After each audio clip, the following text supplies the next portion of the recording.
네, 단도직입 시작하겠습니다. 특검 수사, 더 센 특검. 현직 의원 체포동의안 처리까지 9월 정기국회 시작부터 뜨겁습니다. 그 중심에 있는 분이 스튜디오에 나와 있습니다.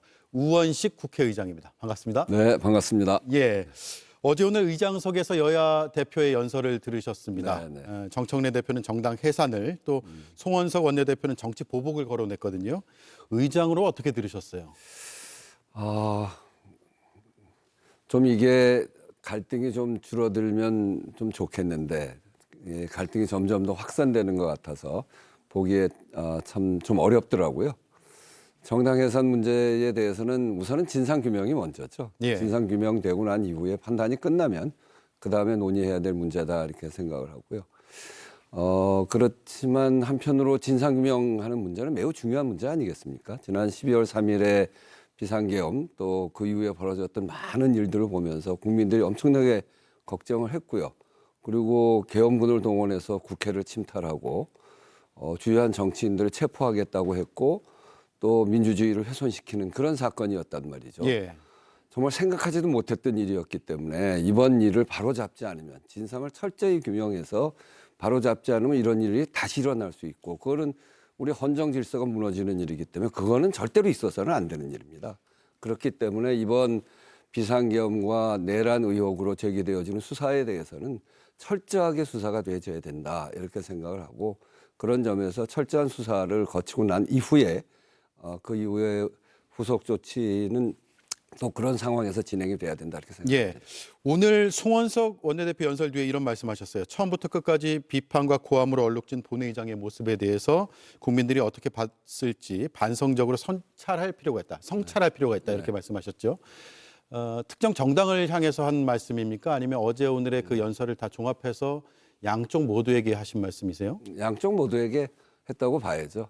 어제도 고함이 있었고 오늘도 고함이 있었고 그렇지만 이제 비판할 부분에 대해서는 비판도 하고 잘못을 지적할 부분에 대해서는 잘못도 지적하고 또 그거에 대해서 다른 의견이 있으면 다른 의견도 내놓을 수 있습니다. 예. 근데 이제 교섭단체가 서로 공정하게 하루씩 걸쳐가면서 하는 거기 때문에 충분히 듣고 그러고 그거에 대해서 반론을 다음 교섭단체가 하든지 이렇게 해도 되는 일인데 계속해서 소리를 지르는 거는 참 국민들 보기에 좋지 않았겠다.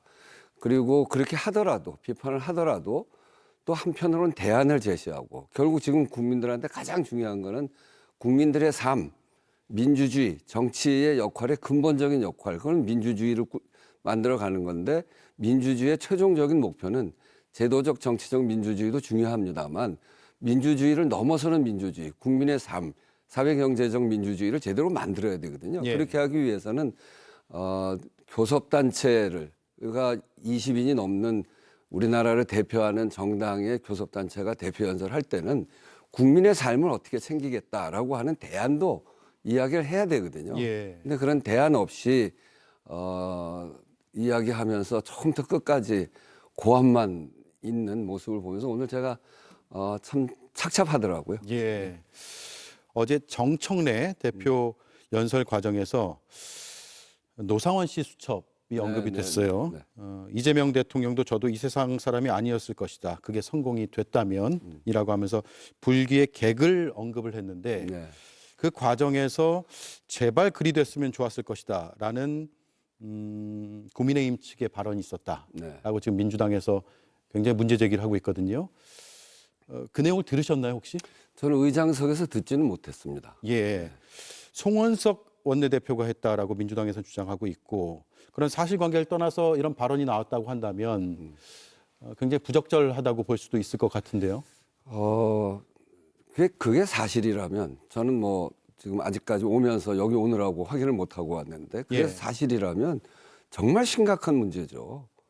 그 노상원 수첩에 제 이름도 맨 앞에 올라가 있잖아요. 예. 그러니까 여야당의 대표 또 국회의장을 비롯해서 주요한 정치인들을 체포해서 어쩌면 불기의 계기 될 수도 있는 그런 상황인데 그렇게 됐으면 좋겠다는 그게 무슨 소리입니까? 그거는 정말 있을 수 없는 이야기고 정말 심각한 얘기입니다. 그러니까 그런 일이 벌어졌다면 그게 내란 사태가 되는 건데 그런 내란 사태에 대해서 지적하는 여당 대표의 말에 그랬으면 좋았겠다고 얘기하는 거는 거기에 충분히 동조하고 그런 얘기. 같은 공간에 앉아 있는 사람한테 어떻게 그런 얘기를 할 수가 있어요? 예. 저는 그것에 대해서는 그게 사실이라면 매우 심각한 문제고 그리고 그것에 대해서는 발언에 대해서는 명백하게 책임을 져야 된다 이렇게 예. 생각합니다. 자, 사실관계가 조사된 뒤에 사실이라고 밝혀진다면 어떤 책임을 져야 될까요? 그건 그때 가서 생각해 보겠습니다. 예. 모레 권성동 국민의힘 의원에 대한 체포 동의안 표결이 예상이 됩니다. 구속영장 청구 요청서에 이렇게 적혀 있더라고요. 종교단체가 연루된 국정농단. 네. 동의하세요? 글쎄, 그 권성동 의원은 이제 그렇지 않다고 얘기하기 때문에 사실은 이제 권성동 의원이 얘기한 것처럼 아니었으면 좋겠다는 생각은 들어요. 근데 그것도 만약에 사실이라면 종교와 정치가 한다면 그게 발생될 수 있는 문제, 특정 종교와 정치가 결탁하면 사회적으로 얼마나 큰 혼란이 생길지 우리가 그 큰 걱정이고 국민적으로도 심각하게 보는 문제 아닙니까? 네. 만약에 그런 일이 있었다면 그건 정말 안 되는 문제죠. 심각한 문제고. 예. 그런 점들에 대해서 진상조사가 될 테고 그걸 좀 지켜보도록 네. 하겠습니다. 국민의힘은 표결을 어떻게 해야겠다라고 아직 구체적으로 입장을 정하지 않은 것으로 보이는데 어떻게 전망하세요? 국민의힘이 표결에 들어오지 않는 것이 어떤 부담이 되거나 이런 상황은 아닌 걸로 그건 보세요? 이제 뭐 제가 국회의장으로서 그런 부분에 대해서 의견을 얘기할 수는 없고요. 예. 보고가 되면 24시간 이후 72시간 이내에 해야 되는 거니까. 그러니까 어제 보고됐잖아요. 그러니까 오늘이 이미 24시간이 지났고 오늘부터 처리가 가능한 시간인데 아마 내일 정도는 해야 되지 않을까 싶어요. 양당이 아마 의총을 열어서 그걸 어떻게 할지 아마 판단을 할 테고요. 저는 그 과정을 공정하게 그렇게 표결이 진행될 수 있도록 잘 관리해야 된다고 보고 예. 좀 그건 뭐 상황에 맞춰서 네. 해야 되겠습니다. 공정하게 절차대로 하겠다. 이렇게 이해하면 되겠네요. 네. 예. 내란 특검이 국민의힘 원내대표실 압수수색을 시도했는데 네. 이에 대해서 국민의힘에서는 국회의장이 사전 승인을 해줬다라는 식의 주장을 하고 있거든요. 그건 참 터무니없는 이야기입니다. 잘 알 텐데 저도 원내대표를 해봐서 압수수색이 오면은 국회가 어떻게 해야 되는지를 잘 알고 있습니다. 네. 제가 그 원칙을 지키는 건데 국회는 이 검찰 또는 특검의 압수수색에 대해서 원천적으로 막을 수 있는 권한이 있지는 않아요. 우리나라 형사소송법 110조에 의하면 국회는 이제 그 국가보안 1급인 시설인 거는 맞지만 군사 시설이 있지 않기 때문에 형사소송법 110조에는 군사 시설이 있는 경우에는 그 시설의 책임자한테 허락을 득하게 돼 있거든요. 예. 근데 국회는 그런 시설이 없어요. 그래서 허가를 법적으로 받을 필요는 없습니다. 그렇지만 제가 늘 강조했던 거는 사법부 또는 사법에 준하는 기관과 국회 간에 서로 존중해야 된다. 그래서 압수수색을 함부로 할 것이 아니라 압수수색 영장, 합법적인 압수수색 영장을 가져오면 검찰과 당사자 간에 협의를 해서 네. 임의 제출 방식으로 하자. 그래서 그런 원칙을 계속 관철해 왔습니다. 그거는 국민의힘이 여당일 때, 민주당이 야당일 때, 또 지금 국민의힘이 야당일 때 똑같이 하고 있어요. 근데 이제 그때는 원내대표실을 온다고 그래서 제가 협의해라 이렇게 했죠. 그래서 보통은 한나절들 협의하는데 하루 반나절을 협의를 했어요. 근데 제가 이제 그날 중국을 갔거든요. 그러면서 오늘은 충분히 협의하고 내일도 오전까지 좀 충분히 협의해봐라. 그렇게 그런 정도로 얘기를 했어요. 네. 그런데 오전까지 협의가 끝나지 않으니까 근데 뭐 들어오겠다고 하는 걸 법적으로 막을 방법이 없으니까 그래서 들어오게 된 거죠. 네. 이제 그런데 거기에다 대고 저에게 비겁하게 사기쳤다. 뭐 중국으로 도망갔다. 사실 국회의장에 대해서 이게 그 근거 없는 비난을 이렇게 막 하는 경우는 별로 없습니다. 왜 그럴까요? 이게 그래서 잘 이해가 안 돼요. 네. 제가 야당일 때도 야당도 겪어봤고 여당일 때 원내대표도 해보고 뭐 여러 가지를 다 해봤습니다. 야당일 때 예산결산위원장도 해보고 원내수석부 대표도 해보고. 근데 국회의장에 대해서 서로 존중하면서 그렇게 해가는 거거든요. 그런데 이 제가 한 게 법적으로 잘못됐다거나 승인을 꼭 해줘야 된다거나 그런 게 아니란 말이죠. 단지 양 기관이 갖고 있는 권위를 지키기 위해서 사전 협의를 통해서 임의 제출 방식으로 하라는 게 제가 정한 원칙인데 협의가 안 되면 어떻게 하겠어요? 예. 그러면 법적 권한이 국회에 있지 않은데 이제 그런 속에서 불가피하게 취한 조치인데 그거를 뭐 사기쳤다, 뭐 도망갔다, 뭐 이런 식의 아주 극한 표현을 삼는 거에 대해서 사실 깜짝 놀랐습니다. 네. 그런 언사가 국민의힘 지도부에서 나왔는데 그렇다면 국회의장으로서 사과나 발언 취소 요구를 하셨거나 하실 계획이 있으세요? 저는 이제 어쨌든 그런 일들에 대해서 제 페이스북에다 공개적으로 사실관계를 밝혔어요.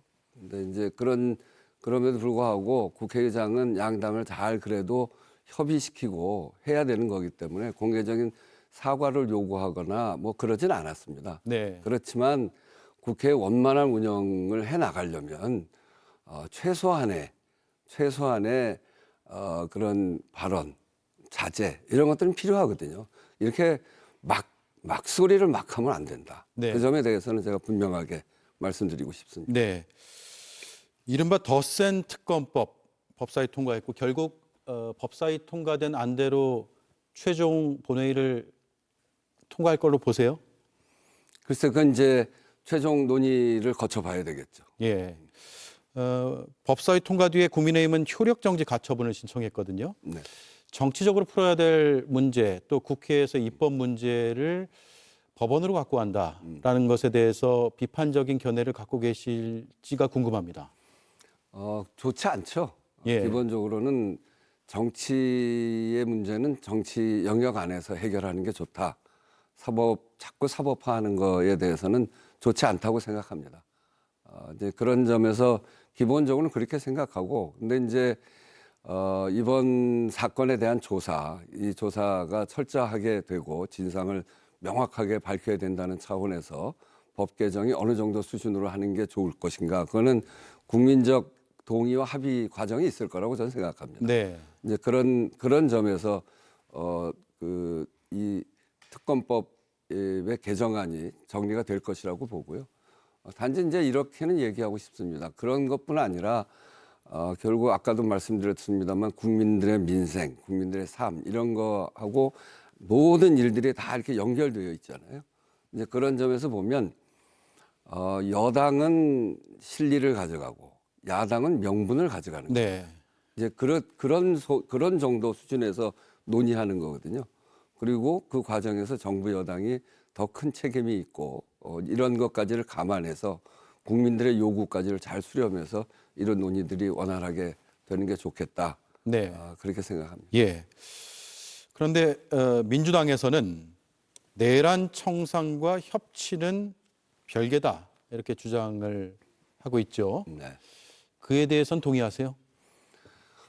내란 청산과 협치를 통해서 내란 청산해야 되는 거 아닌가요?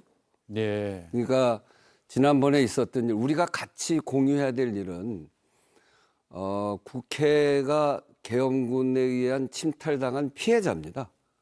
그리고 그것이 성공했으면 정말 어떤 피해가 생겼을지도 모릅니다. 대한민국 국회의원이라면 민주주의를 지키는 일, 그거는 다 함께 해 나가야 되는 일이죠. 예. 거기에 이견이 있을 거라고 생각하지 않습니다. 그런 민주주의를 지켜가기 위해서 이번 12.3 비상계엄 이 사태, 내란 의혹 사건, 지금 수사하고 있는 사건들에 대해서는 진상을 명확하게 밝혀서 다시는 군대가 또는 다시는 부당한 권력자가 민주주의를 훼손하는 일, 그거 막는 일은 국회가 같이 해야 될 일이라고 생각합니다. 그래서 서로 잘 협의해서 내란 극복을 확실하게 하자. 아니면 비상계엄 같은 민주주의를 훼손하는 일이 다시는 발생되지 않도록 하자. 그게 전 기본이라고 생각하고요. 네. 그리고 국민들의 민생을 위해서도 서로 머리를 맞대고 국민들의 민생을 제대로 만들어 가는데 함께 의견을 모아가자. 이제 그런 차원에서 국회는 늘 협의하고 이견이 있으면 이견을 조정하고 그래야 된다고 봅니다. 네. 화제를 돌려서 네. 지난 방중 때 얘기를 좀 해보겠습니다. 네. 김정은 위원장과 만나서 짧지만 네. 구체적으로 어떤 얘기를 하셨습니까? 짧지만 구체적으로가 사실 서로 모순적이긴 합니다만. 하여튼 이번에 방중을 한 거는 김정은 위원장이 온다라고 하기 전에 이미 이제 결정을 한 거고, 그거는 한중 관계를 보다 좀 더 낫게 만들자. 지난 정부 시기에 굉장히 관계가 나빠서 중국에서 우리 기업하시는 분이 2만여 개가 있는 기업이 있는데 굉장히 어려움을 겪었거든요. 예. 이번에 시진핑 주석을 만나면서 제가 중국에서 기업하시는 분들의 애로사항, 관심사항을 제가 서면으로 정리해서 예. 자오로지 위원장한테 드리기도 했어요. 이제 그런 게 첫 번째 목표였고, 근데 김정은 위원장이 온다고 하면서 조우가 가능할까, 뭐 그런 게 이제 관심이 됐죠. 말씀드린 대로 막루 올라가기 전에 대기실에서 유일하게 그때 이제 만났습니다. 만나서 제가 짧게 아이고 오랜만입니다. 7년 만이네요. 반갑습니다. 예. 근데 이제 그동안 제가 그 IPU 총회 가서도 그렇고 북한 쪽 사람들을 만나면 그냥 외면해 버리고 말더라고요. 근데 김정은 위원장은 좀 굳은 얼굴이었지만 저를 손을 잡으면서 네 반갑습니다 이렇게 얘기를 하더라고요. 네, 반갑습니다. 네. 예. 어쨌든 그게 그 악수한 것 자체는 그걸 보면서 느낌은 한반도 평화의 길이 참 멀구나. 그렇지만 이게 불가능한 일은 아니다. 예. 그런 느낌을 받았어요. 네. 그래서 그런 의미가 있었다 이렇게 생각합니다. 네, 네 반갑습니다라는 답변이 네. 7년 전에 인연이 있었기 때문에 나왔던 답변이라고 생각하셨습니까? 아니면 앞으로 남북 관계 혹은 한반도 평화 국면에 대한 의지를 반영한 발언이었다고 그때 느끼셨어요? 그래서 이제 그 북쪽에서도 김정은 위원장이 남쪽에서 누가 오는지 알고 오지 않았겠습니까? 네. 근데 제가 국회의장에 간다 그러면 그 7년 전에 판문점 때 그날 저녁에 나랑 그 술 한잔 한 사람 이렇게 알고 있을 거고. 예. 그게 사실은 좀 반가웠을 수도 있고 예. 또 이게 다 표현을 못 합니다만 뭐 이게 이게 굳은 얼굴로 인사하는 게 한반도의 평화가 그만큼 어렵게 돼 있다는 거를 표현하는 거긴 합니다만 그럼에도 불구하고 반갑습니다 이렇게 얘기한 거는 또 앞으로의 미래에 대해서 그러니까 일말의 가능성 이런 걸 또 깔고 있는 거 아닌가 하는 그런 제가 그런 느낌을 받았는데 네. 어떤 마음으로 했는지 제가 잘 모르죠. 예. 잘 될 것 같습니까? 남북 관계? 쉽지 않다고 봅니다. 지금 쉽지 않은데 네. 풀어나가야 될 과제가 많고요. 그렇지만 제가 푸틴 대통령한테 제가 왜 이런저런 얘기하는데 제가 왜 만났냐면 러시아에 그래도 있는 130개 우리 기업이 있거든요. 지금 우크라이나 전쟁 때문에 굉장히 어렵긴 하지만 그래도 러시아 시장을 버리지 않는 130개 우리 기업이 있다. 그 기업들을 잘 도와주고 네. 앞으로 좋아지면 크게 역할을 하지 않겠냐 이런 얘기 하려고 이제 가서 그 얘기를 했더니 남북 관계를 어떻게 보냐. 또 더 나아가서는 김정은 위원장하고 만날 건데 무슨 얘기를 전달해 주면 좋겠냐. 뭐 그런 얘기를 하더라고요. 예. 그러니까 관심이 많은 겁니다. 한반도 평화의 문제에 대해서 미국도 요번에 트럼프 대통령도 북미 정상이 만나는 거를 원한다는 이야기도 했지만 푸틴 대통령도 그런 생각을 갖고 있고 네. 그래서 이게 국제 질서 안에서도 한반도의 평화라는 게 얼마나 소중한가라고 하는 것을 저도 요번 현지에 가서 확인을 했고 그래서 저는 길이 멀지만 가능하다.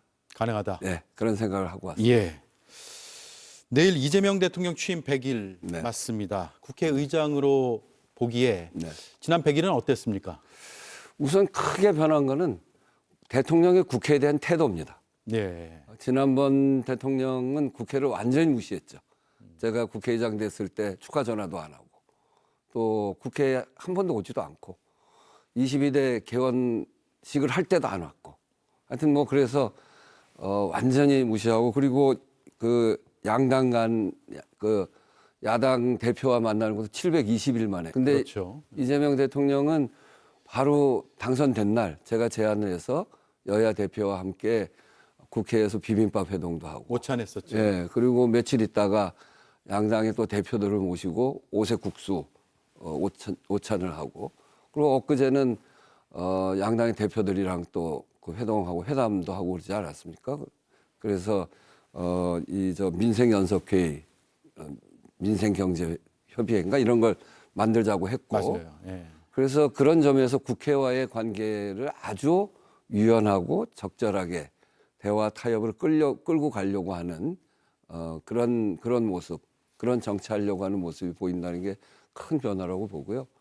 국제 무대에 나가서도 바로 G7 회의에 가서 성공적으로 회담을 했고, 지난번에 한일 간의 정상회담을 하면서 정말 한 17, 8년 만에 공동 기자 그 성명도 발표도 하고, 네. 미국 가서도 트럼프 대통령 만나서 성공적으로 한 국제적인 역량도 잘 보인 것 같고요. 저 개인적으로는 대통령께서 되셔서 SPC나 이런 산재 문제에 대해서 네. 아주 크게 관심을 갖고 있는, 결국 국민은 국민의 삶을 지키는 거거든요. 힘이 약한 사람들을 더 보호해서 이게 그 자기 일한 만큼의 권리, 또 일한 만큼의 대가, 억울한 꼴 당하지 않는 그런 사회를 만드는 게 기본 아니겠어요? 그런 점에서 그런 약자들에 대해서 관심을 갖는 대통령의 모습을 보면서 전 잘한다 이런 생각이고요. 앞으로 더 해 가봐야 되겠습니다만 이렇게 지금까지 해온 모습이 높은 국민적 지지도로 나타나는 거 아닌가 그런 네. 생각을 해봅니다. 예. 앞으로 더 잘해주길 기대합니다. 예. 을지로위원회 활동 오래 해서 네. 특히나 더 관심 네. 있으셨죠. 네. 예. 제가 그 을을 지키는 위원회 한 게 한 13년 되는데 남양유업 사태부터 정말 갑의 횡포, 을의 눈물, 우리 국민들의 현장이 을의 눈물이구나. 그래서 만든 게 을지로위원회인데 네. 어쨌든 대통령이 그런 부분에 크게 관심을 갖고 있어서 아주 제가 보기에 참 좋았습니다. 네. 국회 개혁특위 출범했습니다. 그 중심에 또 계신데 네. 국회 무엇을 가장 먼저 개혁해야 될까요? 국회 개혁특위는 지난번 12.3 계엄 사태를 극복하면서 국민들이 국회에 대한 관심이 굉장히 높아졌습니다. 그러면 정말 거기에 보답하게 국회가 제대로 일을 잘하는 국회가 돼야 되지 않겠습니까? 예. 국민의 눈높이에 맞는 국회 첫 번째. 사실은 윤리특위를 아직 구성하고 있지 못해요. 그건 참 부끄러운 일입니다. 국회의원들의 문제에 대해서 검토하고 거기에 잘못을 지적하고 하는 위원회가 있어야 되는데 그게 없습니다. 두 번째는 일 잘하는 국회를 만들어야 되는데 일 잘하는 국회를 하려면 우선 정당 간의 갈등 요소를 좀 빼줘야 됩니다. 상임위 구성할 때 늘 국회 초반에 상임위 구성하는 것 때문에 6개월씩 갑니다, 이게. 심한 경우에는 1년도 가고 법사위 문제도 마찬가지고요. 그리고 이제 지난 비상계엄 할 때 보면 원격 투표 같은 거 하면 그렇게 국회의원들이 위험을 무릅쓰고 모일 필요가 없었는데 예. 뭐 그런 제도 이런 것 등등을 해야 되는데 이런 점들에 대해서 또 그러고 있죠. 정말 효과적으로 일을 하려면 상권 분립의 한 축으로서 일을 하려면 정부에 대해서 자료 제출권이나 이런 것들도 좀 그 제대로 시행될 수 있도록 이렇게 해야 되는데 이런 것들 여러 가지 국회에서 개혁을 해야 될 대상들이 있는데 이번 시기에 고칠 수 있는 거는 바로 하고 요번에 이해관계가 이미 발생해서 하기 어려운 거 그런 건 23대에서 적용하는 걸로 해서 요번에 개정을 하고 예. 저도 여러 차례 해보니까요 여야 바뀔 때마다 입장이 바뀌어가지고 그때마다 안 됩니다. 그래서 미리 후반기로 가면 총선 앞서 있기 때문에 또 안 될 가능성이 있어서 요번에는 그런 그 이해관계로부터 좀 멀리 떨어져 있어서 요번 전반기 국회에서 그 어려운 난제들을 좀 국회 개혁을 통해서 해야 되겠다 이런 생각을 가지고 국회 개혁 특위를 구성을 했습니다. 예. 마지막 질문이 되겠습니다. 예고했던 개헌특위 출범 9월 하순 정도로 예고를 하셨던 걸로 제가 기억하는데 어떻게 되고 있습니까? 지금은 이제 개헌안에 대해서는 국회의장 자문위원회를 구성을 해서 개헌안에 대해서는 대략 정리는 됐습니다. 네. 뭐 아주 쟁점이 많은 거는 두세 개 안으로도 정리가 되기도 하고. 그리고 개헌 추진단을 구성을 하고 있습니다. 그건 이제 국회 이 개헌 특위가 구성되면 뒷받침할 실무진 또 공론의 방안 뭐 이런 것들을 검토해 가고 하기 위해서 구성하는 건데 말씀드린 대로 정부가 인수위 없이 출발한 정부이기 때문에 출발이 어렵거든요. 예. 그렇기 때문에 처음에 풀어야 될 과제들 3대 특검도 조금 정리가 되고 정부 조직이나 뭐 이런 것들도 좀 돼서 이제 장관이 다 됐기 때문에 상당히 많이 안정되긴 했는데 그럼에도 불구하고 그런 정도까지 좀 마무리되면 좋겠다. 처음부터 그런 생각이어서 그 시기가 9월 말이나 10월 초쯤 되지 않겠냐 이렇게 생각을 하고 있고요. 그래서 지난번에 정기국회 개원사에도 10월 초에는 개헌특위를 구성합시다. 그래서 국정감사 끝나고 한 2달 본격적으로 논의를 해서 네. 내년 지방선거에는 국민투표로 갈 수 있도록 합시다. 이렇게 제안을 드렸습니다. 그래서 네. 그런 일정에 맞게 진행할 수 있도록 해나갈 생각입니다. 네. 머지않아 출범 되겠네요. 네, 그렇게 해야죠. 네, 기다려 보겠습니다. 바쁘신 시간 또 9월 정기국회 이제 개원해서 네. 거의 매일 일정들이 많으시죠. 네, 그렇습니다. 네, 이 와중에도 인터뷰 나와주셔서 고맙습니다. 네, 또 뵙겠습니다. 감사합니다. 고맙습니다. 네. 네, 지금까지 우원식 국회의장이었습니다.